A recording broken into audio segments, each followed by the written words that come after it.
There's only just enough water in this top section for that little one, but they all seem to be getting brave.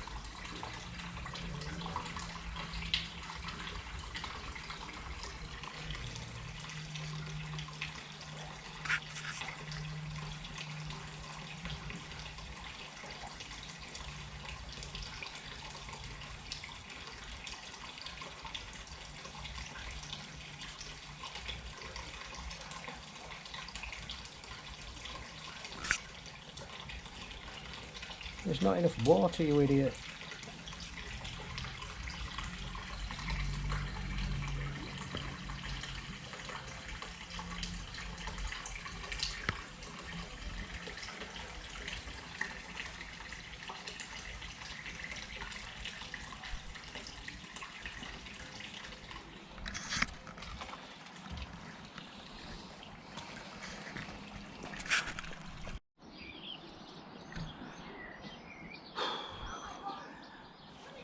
Good morning from a very muggy, cloudy, very warm Thursday in Peterborough. So, one or two bits to get through. Good stuff, bad stuff. First of all, I'm going to try and put how things have happened since Tuesday in chronological order, so you have an understanding of what myself and Kat have gone through.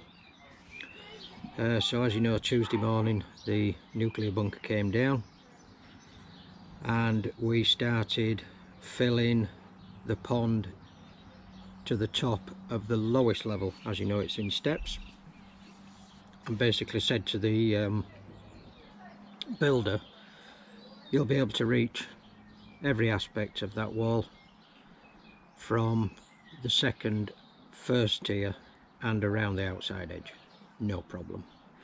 Anyway, good as gold. Builder turned up Tuesday night and put on half of the blocks, and bless him, he was hanging at the end. It was 25 to 10 when he finished pointing. For all you brickies out there, apparently pointing bullnose bricks is just laborious, so my heart went out to him, bless him.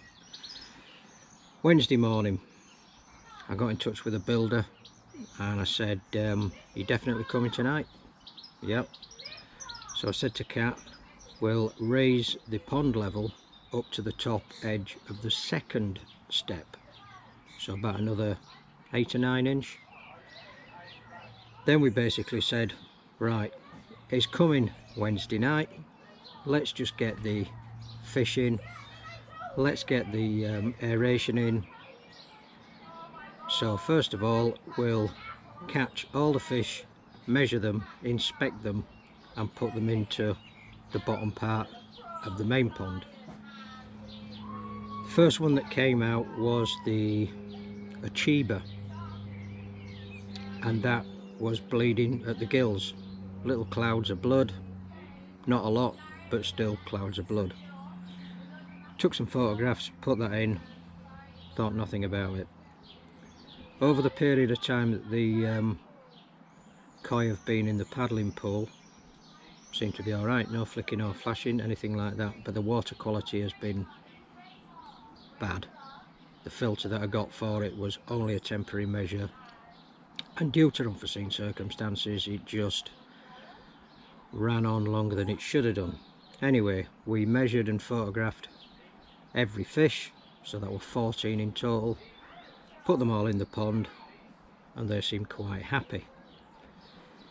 We then got told by the builder at 4:30 Wednesday afternoon that because of the oppressive heat, could he come Thursday night instead. So I'm actually doing this on Thursday, so he's due tonight.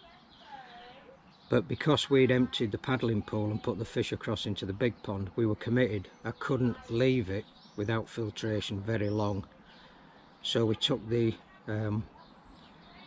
we took the choice and said, look, we'll just start filling it. We'll say to the builder, look, you're going to get your feet wet, and he was like, yep, no, put my shorts on, no problem, happy days. So we started filling it. Now just before I went to bed last night, it was about ½ an inch below the level of the windows. I did my 20-minute check, went inside, checked all the valves, checked all the seals, checked all the inlets, outlets, all of it, no problem.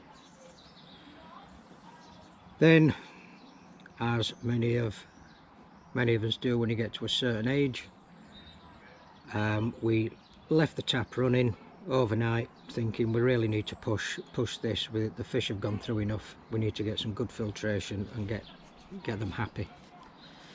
I woke up at 2:15 this morning, which is Thursday, because I needed a tinkle, and I then thought, you know what, I'll just go downstairs, get my torch, just a quick check.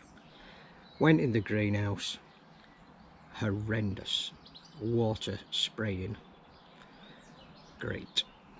So I managed to find out where the leak was coming from, and we're talking a spraying like you put your thumb over the end of the hose pipe and it just blasts out. How much water have we lost? Not certain, but the final amount, I'll take a few gallon off. The pit that the drum sits in holds water for quite some time, and I've had it up to a foot deep in there. There was about ½ an inch of water just in the outlet side, so I don't think I lost that much. Found out where the leak was. It was just after the isolator on the near outlet of the drum. Locked that off, leak stopped, happy days. Found another smaller drip on the outlet at the other side, nipped that up, happy days. Also, while I was out there with a torch, the Achiba was laying on its side. Great. So I then had to take that out in the dark, put it in some clean dechlorinated water, put an air stone in, and just hope for the best. There was precious little I could do at 2:15 in the morning. As a consequence, I came downstairs this morning and we've lost the Achiba. So we're now down to 13 fish, and that was one of my favourites. Nobody likes losing a pet, but I did like that one. Anyway, that's gone, so we're down to 13 fish. We've got extra aeration in the pond this morning. The leak I cured with solvent weld glue, and that's now tickety-boo, no issue. So I've been going in and out every 20 minutes, and apart from the side that filled up with water from the leak at 2:15 this morning, everything's dry, so I'm happy with that. I'll show you how far we've got. Touch wood, the windows are looking superb, no leaks at all. We're about halfway up the windows, but instead of me chelping on, let's go have a look. I'll follow you.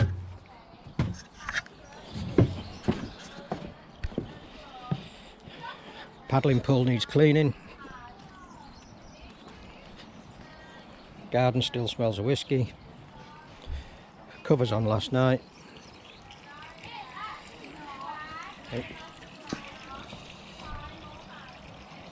Fish in their new home. I think they're still getting used to it at the moment.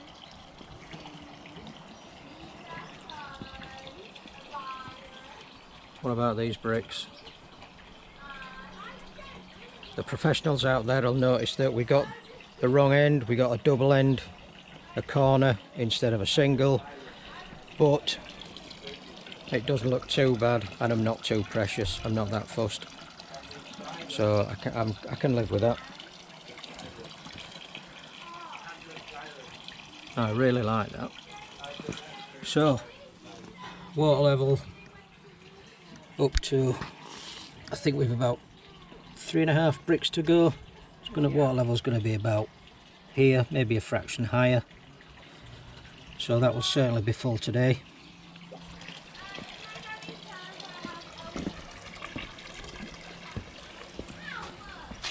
These all need to be chopped in half because they're going across that edge. This is the length of the pond, and to be honest, the size of our fish, they have just vanished in that end. There's so much water now for them to play in, it's unreal.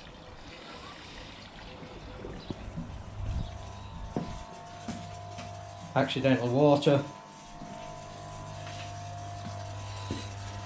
So I checked out this fitting and I found the tiniest bit of plastic swarf across the seal, and it was spraying out over there, and the tiniest drip just coming from that fitting, but because it's in the greenhouse and exposed to high temperatures then cold evenings, it didn't surprise me that I needed to tighten things up.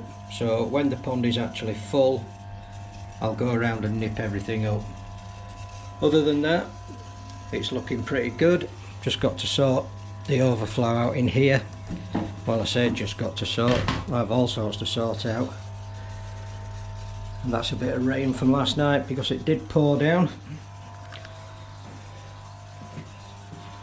Okay, I want to put in later.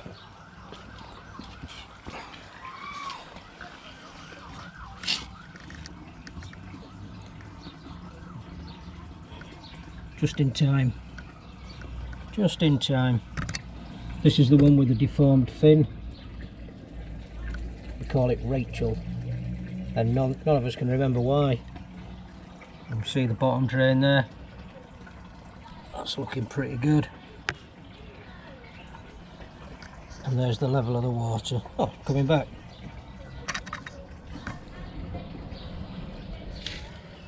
So by the time you watch this, it will be Friday morning. So that means 24 hours of something has happened, and obviously I can't tell you that because it hasn't happened yet. But in the meantime, thank you so much for the kind comments. Keep them coming. Myself and Kat are really appreciative about how people have put forward their support. Hopefully when they pass on their support to the next guy or next girl that's building their pond, and we'll just keep it going. So in the meantime, from a muggy, clingy, horrible Peterborough, stay safe, get the jab, look after your family. Bye bye.